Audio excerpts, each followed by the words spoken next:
আসসালামু আলাইকুম গাইস। যখন ভোট কেন্দ্রে ভোট দিতে গেছিলাম, অনেক হাসি খুশিভাবে গেছিলাম। যখন ভোট কেন্দ্র থেকে বাইর হয়েছি তখন বাবার কথা অনেক মনে পড়ছে। অনেক দিন হয়েছে বাবার কবর দেখি না। তখন বাবার কবর দেখতে গেছিলাম।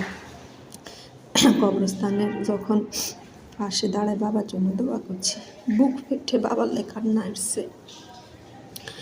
গাইস, আমার বাবা মানুষ হিসাবে অত্যন্ত ভালো মানুষ ছিল।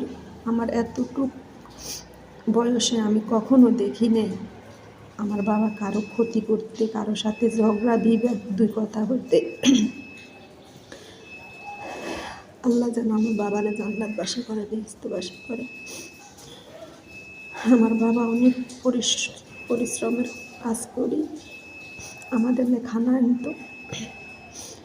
অনেক দিন সকালবেলা আমার বাবা খালি পেটে ঘর থেকে বাইর হয়ে যেত। যদি মা বলতো ভাত খাই যা, বাবা ভাত খাইতো না। যদি ছেলে মেয়ের ভাগে কম পড়ে, খালি পেটে ঘর থেকে বাইর হয়ে যেত। বাবার কথা মনে হলে আমার খুব কষ্ট লাগে। যাই নামাজে যাই, বাবারে অনেক কান্না করি। আল্লাহ যেন আমার দোয়া আমার বাবা কবরে পৌঁছাই দেয়। আমার বাবা অসুস্থ হয়ে মারা গেছে। যখন বাবার মৃত্যুর কয়েকদিন আগে আমি বাবার পাশে বসে বসে কান্না করি। তখন আমার বাবা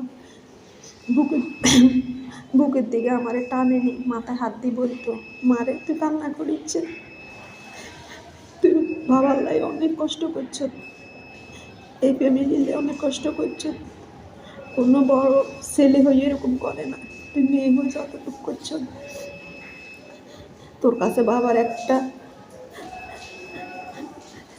আবৃত্তি, তুই ভাই বোনের গুলারে পর্যন্ত দেখিয়ে আইসিস, সামনের দিকেও দেখবি আল্লাহ যতদিন তোরে মাথায় রাখে। তুই ভাই বোনের গুলারে কোনোদিন পালাচ্ছে, জীবনে ভুল করলে তুই ভুল মনে করিস নে। তোর কাছে বাবারে অনুরোধ রইল। আর সে ভাই বোন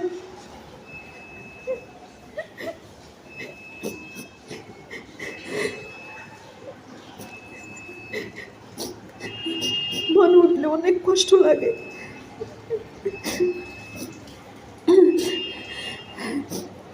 আমার বাবা